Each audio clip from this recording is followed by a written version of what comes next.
हर हर महादेव। भक्तों, इस साल 2026 में आप सभी सावन सोमवार का व्रत रखने जा रहे हैं। तो इस वीडियो को अंत तक जरूर देखिए, क्योंकि कई लोग पूरी श्रद्धा से पूजा तो करते हैं, लेकिन अनजाने में कुछ ऐसी गलतियां कर बैठते हैं जिनका उल्लेख शिव पुराण और अन्य धर्म ग्रंथों में वर्जित बताया गया है। आज के इस विशेष एवं कल्याणकारी वीडियो में हम सावन सोमवार की सही तिथि, प्रामाणिक पूजन विधि, आवश्यक नियम, शिवलिंग पर क्या चीजें भूलकर भी अर्पित नहीं करनी चाहिए, किन कार्यों से बचना चाहिए और कौन से ऐसे अचूक तथा शास्त्रीय उपाय हैं जिन्हें करने से महादेव की असीम कृपा प्राप्त होती है, उन सभी विषयों पर विस्तार से चर्चा करने वाली है। इसलिए इस जानकारी को अंत तक बहुत ही ध्यान से समझें, ताकि कोई भी महत्वपूर्ण नियम आपसे छूट न जाए। भक्तों, वर्ष 2026 में 30 जुलाई गुरुवार से प्रारंभ हो रहे सावन की अत्यंत पावन, मंगलकारी एवं पवित्र महीने में विशेष रूप से सावन सोमवार के दिन भूलकर भी कुछ अनुचित या वर्जित कार्य न करें, अन्यथा देवों के देव महादेव भगवान शिव आपसे रुष्ट हो सकते हैं, जिससे परिवार में सुख शांति का भाव, कंगाली, दरिद्रता और आर्थिक संकट की स्थिति उत्पन्न हो सकती है। पूज्य गुरुजी ने अपनी शिव महापुराण की दिव्य कथा में बहुत ही विस्तार से बताया है कि सावन सोमवार व्रत के दिन महिलाओं और पुरुषों दोनों को ही मुख्य रूप से 5 वर्जित कार्यों को करने से पूरी तरह बचना चाहिए। इस वर्ष 2026 में सावन का पवित्र महीना अपने साथ बेहद ही श्रेष्ठ, दुर्लभ एवं महाशुभ योगों को लेकर आया है, जिसमें विशेष रूप से सर्वार्थ सिद्धि योग, अमृत सिद्धि योग और धन प्राप्ति योग जैसे अलौकिक संयोग बन रहे हैं, जो आपके जीवन के समस्त कष्टों, दुखों और विघ्नों को जड़ से समाप्त करने में पूर्णतः सहायक सिद्ध होंगे। सावन सोमवार का दिन भगवान भोलेनाथ की असीम अनुकंपा से आपकी सोई हुई किस्मत को बदलने की सामर्थ्य रखता है।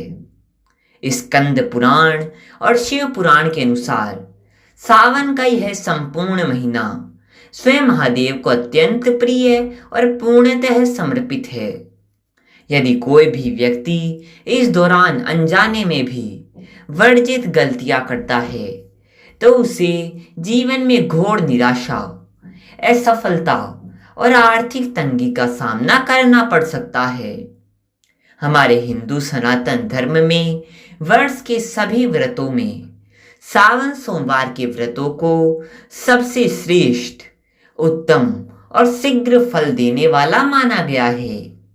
इस पावन काल में सुहागिन महिलाएं अपने अखंड सौभाग्य और सुखी गृहस्थ जीवन के लिए तथा अविवाहित कन्याएं मनवांछित एवं उस संस्कारी वर की प्राप्ति के लिए पूरी निष्ठा से सावन सोमवार का कठिन व्रत धारण करती है। वर्ष 2026 में सावन का यह पवित्र महीना 30 जुलाई 2026 गुरुवार से प्रारंभ होकर 28 अगस्त 2026 शुक्रवार तक विधि विधान से चलेगा। इस अवधि में कुल 4 अत्यंत शुभ सावन सोमवार के व्रत पड़ेंगे। पहला सावन सोमवार व्रत 3 अगस्त 2026 को रखा जाएगा। दूसरा सावन सोमवार व्रत 10 अगस्त 2026 को पड़ेगा। तीसरा सावन व्रत 17 अगस्त 2026 को होगा। और इस दिन सबसे बड़ा शुभ संयोग यह है कि इस दिन नाग पंचमी का भी अत्यंत पावन पर्व पड़ रहा है, जिससे इस दिन का धार्मिक महत्व और अधिक बढ़ जाता है। तथा चौथा व अंतिम सावन सोमवार व्रत 24 अगस्त 2026 को पूर्ण निष्ठा से साथ रखा जाएगा, सावन सोमवार के दिन शिव पूजन के लिए सबसे उत्तम और फलदायी समय प्रातःकाल का ब्रह्म मुहूर्त तथा संध्या काल का प्रदोष काल माना जाता है। वैसे तो संपूर्ण दिवस में शिव उपासना की जा सकती है, किंतु सूर्योदय के समय तथा सूर्यास्त के पश्चात प्रदोष काल में की गई पूजा, रुद्राभिषेक, शिव मंत्रों का जाप और शिव चालीसा का पाठ विशेष मनोकामना पूर्ति के लिए सर्वोत्तम माना गया है। सावन सोमवार का व्रत रखने की प्रमाणिक विधि के अनुसार प्रातःकाल सूर्योदय से पूर्व उठकर गृह शुद्धि करें, स्नान आदि से निर्वत होकर स्वच्छ एवं पवित्र वस्त्र धारण करें। ध्यान रहे कि इस पावन दिन पर काले रंग के वस्त्र पहनने से सर्वथा बचना चाहिए। स्नान के पश्चात भगवान सूर्य देव को जल का अर्घ दे और तत्पश्चात अपने घर के देव स्थान या शिवालय में हाथ में जल, अक्षत और पुष्प लेकर सावन सोमवार व्रत का निष्ठा पूर्वक संकल्प ले। अपनी शारीरिक क्षमता और श्रद्धा के अनुसार आप निर्जला या फलहारी व्रत रख सकते हैं। फलहार व्रत में आप जल, दूध और फल का सेवन कर सकते हैं तथा संध्या पूजन के पश्चात सात्विक आहार ग्रहण कर सकते हैं। पूजन हेतु आवश्यक सामग्री में ताजे अखंडित बेलपत्र, गंगा जल, गाय का कच्चा दूध, ताजा दही, शुद्ध शहद, देसी घी, सफेद चंदन, भस्म, धतूरा, आँख के पुष्प, मदार के फूल, शमी पत्र, सफेद वस्त्र, बिना टूटे साबुत अक्षत, शुद्ध घी का दीपक, धूप, कपूर और मौसमी फल व मिष्ठान का नैवेद्य एकत्र कर ली। शिवलिंग की पूजन विधि के अंतर्गत सर्वप्रथम शिवलिंग पर शुद्ध जल या गंगा जल से स्नान कराए। तत्पश्चात गाय का कच्चा दूध अर्पित करे। इसके बाद क्रमशः दही, शुद्ध देसी घी, शहद और शक्कर से पंचामृत स्नान कराए। अंत में पुनः शुद्ध जल या गंगा जल चढ़ाकर एक स्वच्छ वस्त्र से शिवलिंग को पोछे। इसके पश्चात महादेव को प्रिय सफेद चंदन से त्रिपुंड लगाए, भस्म चढ़ाए और रोली या अक्षत अर्पित करे। ध्यान रखें कि शिव पूजा में हल्दी, कुमकुम, केतकी के फूल, तुलसी पत्र, नारियल पानी, सिंदूर और शंख के जल का प्रयोग शास्त्रों में पूरी तरह वर्जित एवं निषेध माना गया है। इसके उपरांत 3 पत्तियों वाला अखंडित बेलपत्र पर चंदन से राम या ओम लिखकर ओम नमः शिवाय मंत्र का जाप करते हुए बेलपत्र का चिकना भाग शिवलिंग पर समर्पित करे। तत्पश्चात धतूरा, भांग, शमी पत्र और आग के सफेद पुष्प बड़े प्रेम से चढ़ाए। शुद्ध घी का दीपक प्रज्वलित करे और फल व मखाने की खीर का भोग लगाए।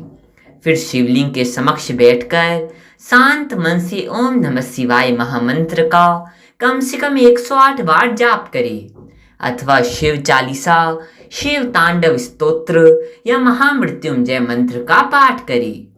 पूजा के समापन पर कपूर जलाकर आरती करे और सावन सोमवार व्रत की कथा अवश्य सुने या पढ़े, क्योंकि बिना व्रत कथा के पूजन का संपूर्ण फल प्राप्त नहीं होता। संध्या काल में पुनः हाथ पैर धोकर दीपक प्रज्वलित करे और महादेव से जाने अनजाने हुई भूल चूक के लिए क्षमा प्रार्थना करे।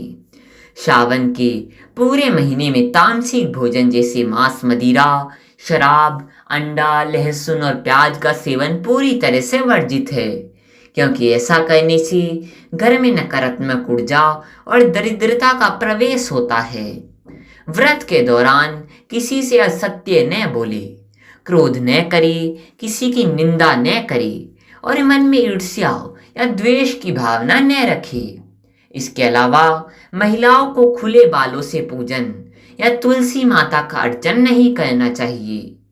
तुलसी जी में जल चढ़ाते समय यह ध्यान रखें कि सूर्य उदय से पूर्व या सूर्यास्त के तुरंत बाद जल न चढ़ाए, तथा रविवार और एकादशी के दिन तुलसी में जल अर्पित करने से बचे। सावन सोमवार के दिन किसी अज्ञात या कुपात्र व्यक्ति को दूध या दूध से बनी सफेद वस्तुओं का दान न करें और लोहा, धारदार वस्तुएं, प्लास्टिक या कबाड़ या फटे पुराने वस्त्र दान में देने से बचे। घर में वाद विवाद, गृह कलेश या कटु वचनों के प्रयोग से दूर रहे। सावन सोमवार के पावन दिन पर अपने शरीर के नाखून, दाढ़ी या बाल न कटवाए और महिलाओं को व्रत के दिन बाल धोने से भी बचना चाहिए, क्योंकि इससे कुंडली में चंद्रमा की स्थिति कमजोर हो सकती है, जिससे मानसिक अशांति और आर्थिक तंगी का सामना करना पड़ सकता है।